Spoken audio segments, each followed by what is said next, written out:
Bonsoir, mesdames et messieurs, et bienvenue à cette nouvelle émission de Histoire à dormir debout. Ici André Pelchat, toujours en compagnie de Charles Dagneault. Bonsoir, Charles. Bonsoir, André. Alors, ce soir, on a deux sujets qui ont finalement, c'est rare que ça arrive, mais on peut trouver un lien. C'est des choses du quotidien qui peuvent devenir politiques. Moi, je vais parler de nourriture et d'un roman en même temps, The Jungle et les abattoirs de Chicago. Ça a l'air mystérieux de même, en tout cas, vous allez voir. Gros scandale au début du 20e siècle. Mais toi, tu vas nous parler de vêtements et tu vas nous parler d'un couvre-chef controversé, le Fez. Le Fez ou le Tarbouche, qui est le nom original. Ces derniers temps, j'ai fait un petit détour par l'histoire de l'Empire ottoman. J'ai trouvé ça intéressant, justement, par le biais d'une superbe série télévisée, entre autres, et puis ça m'a attiré sur le sujet. Et puis, ça m'a ramené en mémoire, quand j'étais enfant, sur la rue Perrault, il y avait, dans le garde-robe du vestibule, cette espèce de sac-là, puis il y avait un chapeau dedans, qui était violet, avec toutes sortes de symboles, parce que mon père était membre du Club des Élans, qui est une association amicale, et il y avait ces couvre-chefs-là qui étaient très significatifs. Les symboles dessus, entre autres, la montre arrêtée à 11 heures, qui est l'heure du souvenir, et puis après ça, je connaissais déjà le chapeau. Oui, c'est cette espèce de... on voit souvent dans les films, voilà, en forme un peu de dé à coudre qu'on porte sur la tête dans des pays généralement musulmans. Puis moi, je le connaissais déjà, le couvre-chef, par Tintin, entre autres, puis on le voyait dans la culture populaire apparaître assez régulièrement dans les bandes dessinées, entre autres. Mais quand on voyait ça aux nouvelles, il y avait toujours cet aspect sérieux. C'était pas seulement pour se protéger du froid. Dans la légende, comme je mentionnais, la forme du chapeau permettait, plus facilement aux fidèles de mettre le front au sol durant la prière pour les musulmans, et aussi la forme plus haute gardait de l'air frais qui refroidissait, supposément rendait plus confortable durant les températures chaudes, et la pendouillure, ce qui est appelé le gland, une fois humecté, servait aussi peut-être à dissiper la température, et non seulement ça, mais c'était aussi un chapeau qu'on pourrait qualifier de consommable. Parce que lorsqu'il devait détériorer le bord comme décoloré ou brisé, on en enlevait une petite épaisseur, une petite tranche. Et là, on avait des fez qui étaient très hauts, il y en avait qui étaient plus petits selon son usage. Alors, le fez, aujourd'hui, ça doit une grande partie de sa popularité à l'époque ottomane. C'est un symbole au début du 19e siècle, entre autres. Puis en 1827, un sultan, Mahmoud le deuxième, qui a imposé son utilisation comme coiffure moderne pour une armée. Oui, c'est ça. Pour une nouvelle armée qui succédait aux janissaires. Il faut comprendre qu'à cette époque-là, l'Empire ottoman s'est engagé dans une série de réformes pour essayer de se moderniser. Ouais. Et le turban, c'était vu comme quelque chose d'un symbole du passé, un peu il remontait d'ailleurs à un millénaire près. C'est ça. Et puis les origines sont quand même assez obscures. Ça viendrait de l'Antiquité grecque, tunisienne, marocaine, mais certainement turque aussi.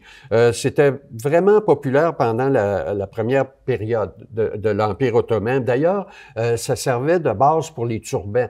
Parce que les turbans étaient aussi à l'époque une distinction de façon de distinguer les classes. Le turban est enroulé autour d'un fez. Exactement, mais ça indiquait par exemple le turban, le statut. Comme c'est certain qu'un vizir, un pacha n'avait pas exactement la même coiffe que le marchand qui était...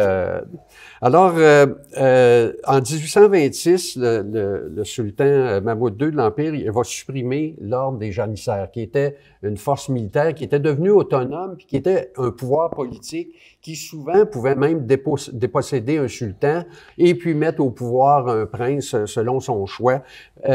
Depuis... quelques dizaines, sinon quelques centaines d'années, les janissaires étaient un peu l'épine dans le pied. Et puis, ce personnage-là, en 1826, a décidé de mettre fin au corps des janissaires et puis de se doter d'une armée plus moderne. Et quoi de plus égal que tout le même chapeau? Et puis, d'ailleurs, ça avait un air de modernité qui était pas sans déplaire. C'est ça. En fait, c'est l'époque aussi où, dans l'Empire ottoman, on a commencé à s'habiller un peu à l'occidental. et avoir la différence souvent était le fez au lieu d'un chapeau comme on portait en Occident. Exactement. Et puis, le centre de production d'origine, ça semble avoir été à Tunis, en Tunisie, puis ça, c'est pour répondre à la demande croissante qu'il y avait. Alors, là, au cours des années, on va arriver à un moment où il va y avoir l'annexion de la Bosnie-Herzégovine de l'Autriche, parce que l'Autriche était devenue le principal centre de manufacturation, production pour les fez, à cause justement des nouveaux colorants artificiels qui arrivaient sur le marché. Avant ça, c'était traditionnel, la ville de Fès était au Maroc, justement à cause de la présence de baies et de fruits qui fournissaient la teinture rouge. C'était le centre principal. Mais lors des changements politiques, la production a été transférée en Hongrie, justement ça a été un des premiers outsourcing, si on veut dire. Nous autres, on envoie en Chine, ben alors eux autres envoyaient pour suffire à la demande. Parce que là, il y avait on parle de 50 000 fez du coup pour l'armée. Et puis là, comme ça a donné l'impulsion, le chapeau est devenu très, très, très populaire dans la population, aussi bien qu'il l'ait déjà été auparavant. Donc, on a eu besoin d'une production énorme. D'autant plus qu'avec les colorants artificiels, le fez fabriqué en Hongrie revenait certainement moins cher. Sauf que là, on va avoir l'annexion de la Bosnie. Ça va vraiment changer les choses. Parce que là, à ce moment-là, ça va donner lieu à un boycott des produits autrichiens. Puis ça a été connu sous le nom de boycott du fez. Fait que là, on voit qu'il y a aussi une implication économique dans le vêtement. Pour aller rapidement, là, si on prend l'aspect militaire de la chose, c'est un fait que la mode et le militaire, ça a toujours été lié. Si on prend la Deuxième Guerre mondiale, les uniformes des nazis, par exemple, des hauts gradés, des généraux, étaient dessinés par des dessinateurs de mode. Par Hugo Boss, pour être précis. Entre autres. Et puis, ça a été le même cas aussi avec ces symboles-là de tradition, comme la Turquie en 1925, lors de la révolution du chapeau en Égypte, le gouvernement de Gamal Abdel Nasser va utiliser le fez et puis ça va devenir un peu un symbole national et puis ça va être repris en Égypte puis la vente, elle va être destinée aux touristes, entre autres. Alors, on le voit aujourd'hui dans la culture populaire qui revient ce couvre-chef-là, parce que des héros populaires, entre autres dans science-fiction, vont apparaître avec ça. Puis on a un intérêt aussi pour l'histoire en général, surtout quand c'est lié, par exemple, à l'apparence, ce qui est vraiment le cas avec les vêtements. Au cours du 19e siècle, début du 20e siècle, c'était le couvre-chef préféré des chrétiens et des musulmans dans les Balkans. Oui, et il était de couleur blanche. Et il ne faut pas oublier aussi qu'en Égypte, où il y avait une forte minorité grecque, entre autres, à l'époque, et beaucoup de ces gens-là portaient le fez. Et c'était même, on a vu des personnages dans la fiction, pour ceux qui se rappellent de la vieille série Supercar, vous aviez un personnage, le méchant, le grand Ménélas, qui était visiblement quelqu'un qui venait du Moyen-Orient, son nom est grec, et il portait le fez. Moi, je me souviens de Félix Le Chat aussi, entre autres, et puis plus récemment, le célèbre Docteur Who, qui a adopté le fez aussi. Un autre aspect de ça, il y a eu une espèce de perception, d'adoption de mode orientaliste, et puis fin du 19e puis 20e siècle, c'est devenu partie de l'accoutrement du fumeur. Parce que le fumeur mettait la veste de soie et portait une veste de soie ou de satin parce que ça absorbe l'odeur du tabac froid puis de la cigarette. Et le fez accomplit la même chose pour les cheveux. Donc, c'était pas rare de voir le cliché du fumeur dans son boudoir avec le satin et le fez. Il a été aussi associé à la domination ottomane, quand je parlais plus tôt d'une grande partie de l'Ancien Empire, puis du monde arabe, bien que, exception, le Maroc, qui est devenu un symbole de la colonisation française. Utilisation militaire, ça a été comme même une casquette d'armement. Il y a déjà eu un fez en métal avec une chaîne qui était utilisé finalement comme aume d'une armure. À partir du 19e siècle, ben, ça a été adopté comme coiffure des soldats indigènes recrutés localement parmi les troupes coloniales dans le monde, entre autres les régiments français d'Afrique du Nord. Oui, et les fameux tirailleurs sénégalais. Les tirailleurs sénégalais. Les officiers français des unités nord-africaines au cours des années 1930 portaient souvent le même fesse, leur homme. On voyait ça dans Tintin, entre autres, aussi. Là, il y avait ça. Et puis, des bataillons escadrons libyens, des forces coloniales italiennes. D'ailleurs, ça a été récupéré par les fascistes, Mussolini, qui avaient des fesses noires, de couleur noire. Les régiments somaliens, érythréens au service italien portaient ça aussi. En Libye, les forces italiennes portaient ça. Les Allemands, en Afrique de l'Est, les Askaris, forces publiques belges au Congo, tirailleurs sénégalais, que tu mentionnais tantôt aussi, les Campania Indigenas portugais, les King's African Rifle britanniques en Afrique de l'Est, West African Frontier Force, l'armée égyptienne, le régiment des Barbades. Il était à plusieurs égards une coiffure très peu pratique, par exemple pour l'armée, parce que si tu pointes sur un champ de bataille avec un chapeau rouge, il y a bien des chances que tu deviennes une cible. Par contre, il y avait des accessoires qui permettaient de le rendre invisible, kaki, ni plus ni moins. Après ça, des forces de police coloniales. Je regarde ici, là, c'est incroyable. Au Sri Lanka, parce qu'on n'a pas parlé de l'Asie encore. C'est ça. Au Sri Lanka, le fez est souvent porté par la population musulmane locale, des morts, entre autres, des morts sri-lankais. Le Songguk, c'est une variante du faible qui est porté par les Malais. En Asie du Sud-Est, on le retrouve aussi. Il se porte encore en Indonésie. En Indonésie. Depuis la Turquie en 1863, pour enseigner leur religion. La Compagnie néerlandaise des Indes orientales, ça c'était une belle gang, ça fait longtemps, là, avait contraint les musulmans du Cap de Bonne-Espérance, principalement amenés comme esclaves, ce qui est en Indonésie aujourd'hui, à cacher leurs pratiques religieuses sous la peine de mort. D'ailleurs, lorsqu'il y a eu une révolte en Turquie, que le fez a été interdit après en Égypte aussi. La révolution turque de 1924. Sous peine de mort en Grèce. En Grèce, parce que là, c'était identifié aux Turcs. Puis en Turquie, parce que c'était identifié à l'Empire ottoman qu'on venait d'abolir. Donc, c'est devenu interdit en Turquie de porter le fez. Puis, il reste à mentionner, pour conclure, toutes les associations fraternelles américaines. Les Shriners, entre autres, qui sont reconnues. Et puis, il y en a là, une liste là, assez exhaustive, entre autres, les Fils du désert. J'aime ça, les Shriners, les membres de l'Ordre international de l'Alhambra, les membres de l'Ordre mystique des prophètes voilés du Royaume enchanté, les chevaliers de Peter Claver, les membres de l'Ancien Ordre mystique des Samaritains, les chevaliers du Khorassan, les membres de l'Ordre amélioré de bienfaisance et de protection des élans. C'est ça ici, mon père était dans celui-là. Bref, si aujourd'hui on voit quelqu'un qui porte un fez, il y a une raison. Ah, absolument, absolument. L'organisme deuxième degré royal de Mousse, ça, c'est les Fils du désert, ça a été pour le cinéma d'Hollywood, a créé une association, et puis pour un film de Laurel et Hardy. Et puis ils sont appelés les Fils du désert. Et puis pour juste finir, le comédien britannique Tony Cooper, lui, il en a fait ni plus ni moins, son accoutrement de scène. Et il est décédé d'une crise cardiaque durant un spectacle en portant un fez. On va le retrouver aussi, Monty Python, Sherlock Holmes, Doctor Who, les séries animées de Walt Disney, entre autres, Alibaba, et puis... D'ailleurs, les Malais appellent Alibaba toute personne qui porte un fez. Ah bon. Alors, merci bien. Donc, on était dans, comme quoi, des choses, des fois, du quotidien ont une portée beaucoup plus grande. Moi aussi, je suis un peu là-dedans, dans mon sujet.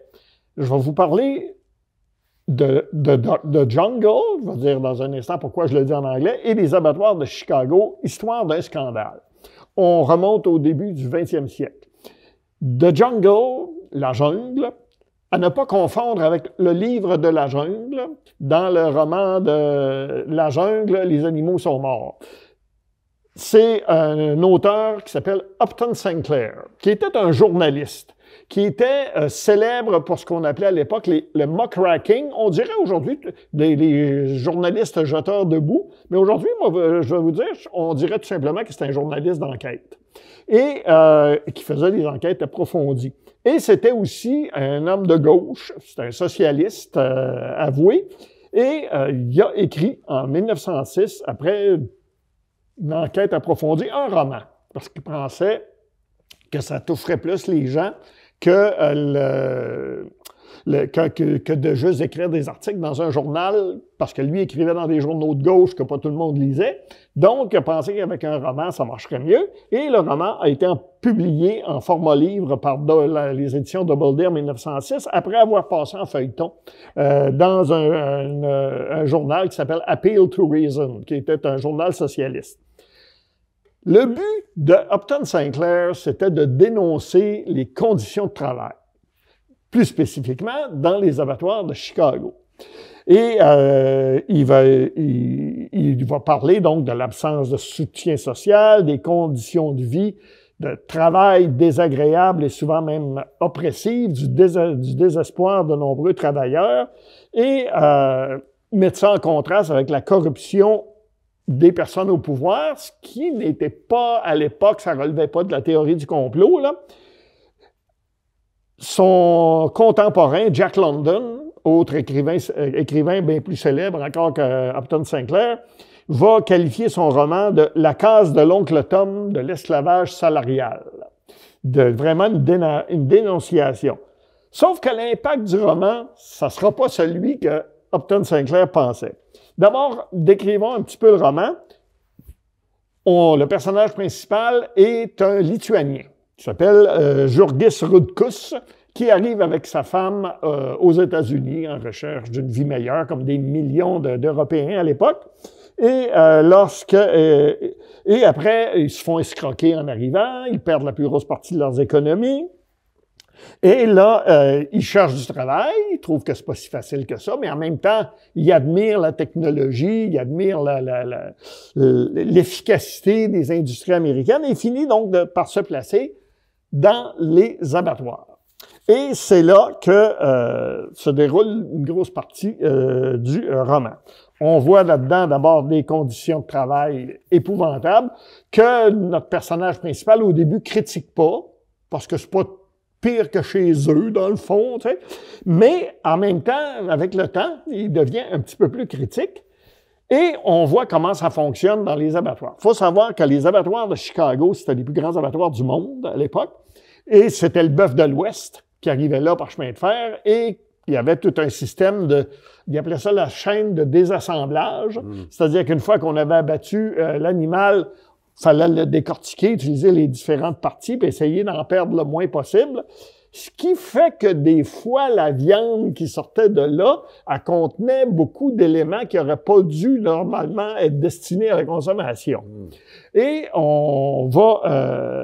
et ensuite, Jurgis mange les produits des abattoirs en question, trouve que ça goûte à rien, première chose.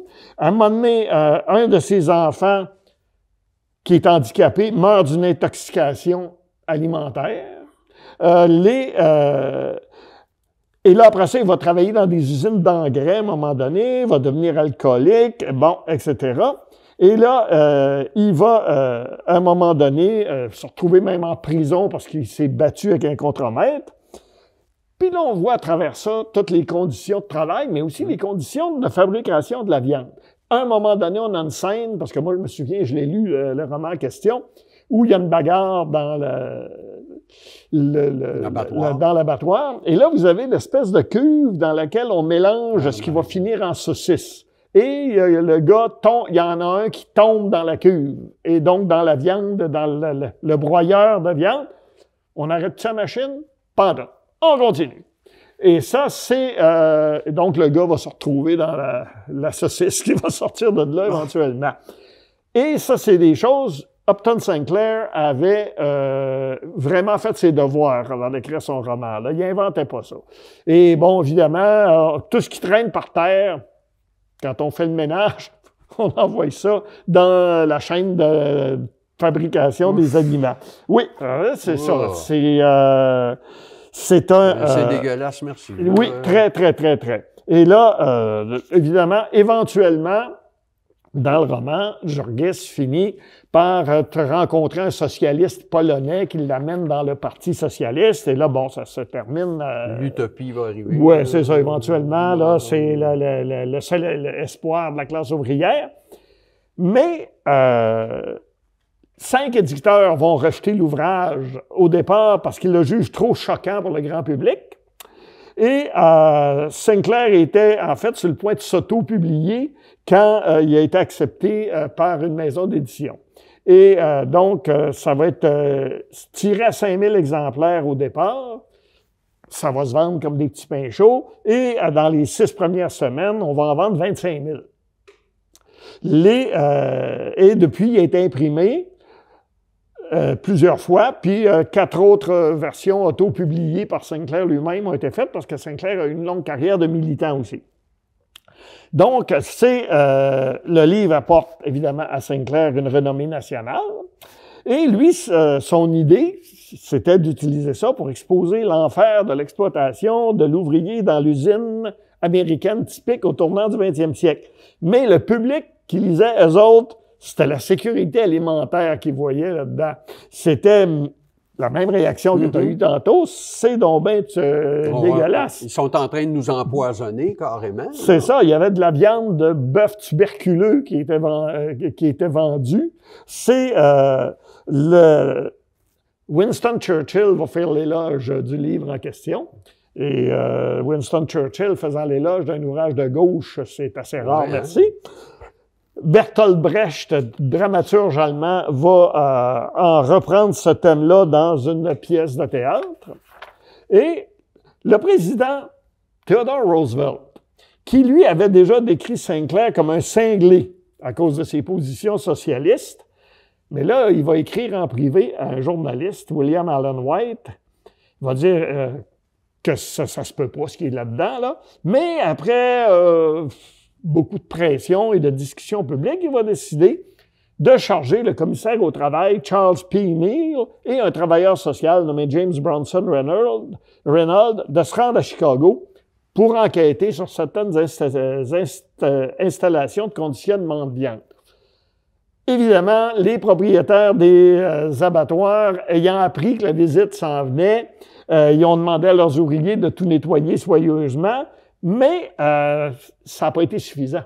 Reynolds et Neal ont été vraiment révoltés par les conditions qu'il y avait là-dedans. Ils ont fait un rapport à Roosevelt qui soutenait une grande partie de ce que Sinclair écrivait dans son roman, sauf l'affirmation des ouvriers tombant dans des cuves d'équarrissage. Ça aurait été vraiment un malheur que ça donne, que ça arrive pendant qu'ils étaient là. Et on peut penser que ça n'arrivait pas dans tous les abattoirs et que peut-être pas dans celui, c'est peut-être pas arrivé dans celui-là. Il faut dire que la bataille dans le roman avait eu lieu à cause durant un conflit de travail.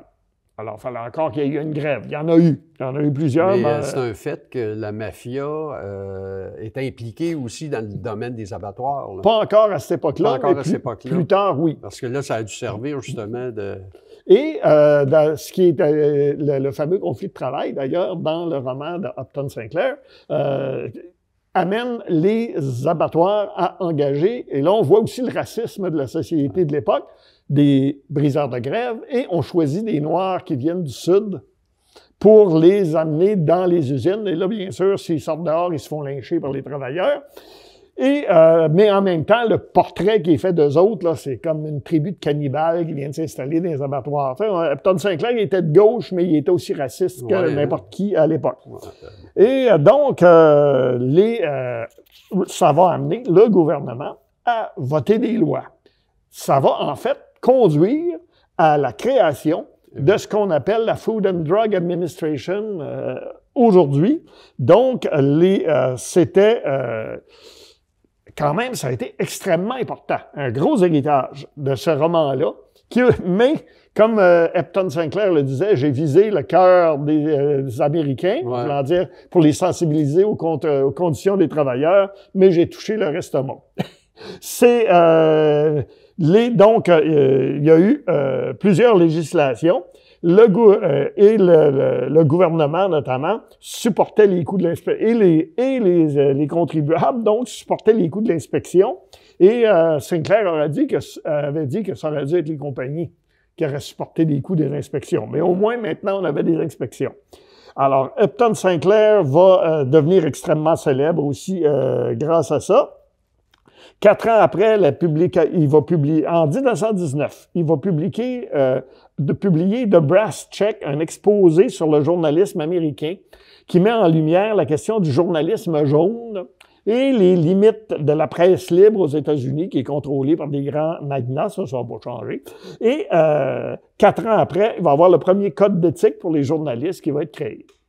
Donc, c'est un homme qui avait de l'impact. Il y a eu de l'influence. Il y a eu beaucoup d'influence. Il va se présenter, il va aussi écrire des bouquins sur l'industrie du charbon, des choses comme ça. Et dans les années 30, il va se présenter aux élections du poste de gouverneur de Californie avec un programme qui s'appelle End Poverty in California. Donc, c'est EPC, EPIC, End Poverty, EPIC. Ouais. Et ça va faire tellement peur à la classe dominante, on peut dire, en Californie, que les studios d'Hollywood vont faire des films, des faux documentaires pour montrer que les gens qui soutiennent Upton Sinclair, c'est des communistes. Mais c'est des comédiens qu'il y a dans les films. C'est vraiment de la fake news, là, oui. parce que c'était les actualités cinématographiques à l'époque. Et en plus, les mêmes studios vont promettre à leurs ouvriers, si Upton Sinclair est élu demain, la veille des élections, vont dire à leurs ouvriers, si Upton Sinclair est élu demain, pas à peine de vous présenter pour travailler. Et c'est quand même beaucoup de monde dans les studios d'Hollywood. Pas surprenant, Upton Sinclair n'a pas été élu. Et donc, mais il est resté comme un des porte-parole de la gauche américaine et surtout pour l'impact qu'il y a eu avec ce roman-là, The Jungle, qui était quand même étonnant, c'est un roman quand même, là, et il va amener à quelque chose d'aussi énorme que la création de la Food and Drug Administration. C'est drôle, ça me fait penser un peu à La ferme des animaux, qui est un roman aussi, mais qui met en scène des animaux qui ont des comportements, puis là, t'as le fascisme qui monte, et puis tout ça, c'est le même genre de... Oui, c'est sauf que là-dedans. lui, il visait, comme il disait, l'estomac, pas l'estomac, le cœur, puis... Il a touché l'estomac. Et c'est là-dessus que je dois terminer. Alors, mesdames et messieurs, bonsoir, à la semaine prochaine et restez à l'écoute de TVCBF.